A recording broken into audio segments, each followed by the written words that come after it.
საქართველოში პირველად ღვინის ტურიზმის მე-6 საერთაშორისო კონფერენცია გაიმართა. ღონისძიება სოფლის მეურნეობის მინისტრმა შალვა ფიფიამ, ტურიზმის ეროვნული ადმინისტრაციის ხელმძღვანელმა გიორგი სიგუამ და ღვინის ეროვნული სააგენტოს თავმჯდომარემ ლევან დავითაშვილმა გახსნეს.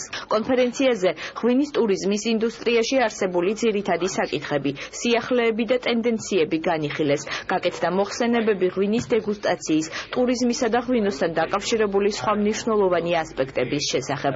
კონფერენციის ფარგლებში იმ ორგანიზაციებისთვის, რომლებიც აღნიშნულ საკითხებზე მუშაობენ, გაცნობიტი ხასიათის ღვინის ტურები საქართველოს სხვადასხვა რეგიონში მოეწყობა. კონფერენცია ორდღიანია და მას სასტუმრო თბილისი მერიოტი მასპინძლობს. ამ კონფერენციის მიზანი არის, რომ 13 დღიდან 150-მდე დელეგატს და მონაწილეს გავაცნოთ საქართველოს ქართული ღვინო, ღვინის ტურიზმის შეძლო პოტენციალი ქვეყანაში. თავისთავად ასეთი ტიპის კონფერენციები არის უმნიშვნელოვანესი იმისთვის, რომ მოხდეს საქართველოს ქართული ღვინისა და ღვინის ტურიზმის პოპულარიზაცია მთელ მსოფლიოში. კონფერენციაში მონაწილეობს 13 ქვეყნიდან 100-ზე მეტი სხვადასხვა მონაწილე. ესენი არიან ტუროპერატორები, რომლებიც მუშაობენ ღვინის ტურიზმზე, ეს არიან სომელიები, ესენი არიან ღვინის მწარმოებლები. ჩვენ მათ წარმოვუდგენთ საქართველოს როგორც ღვინის აკვანს.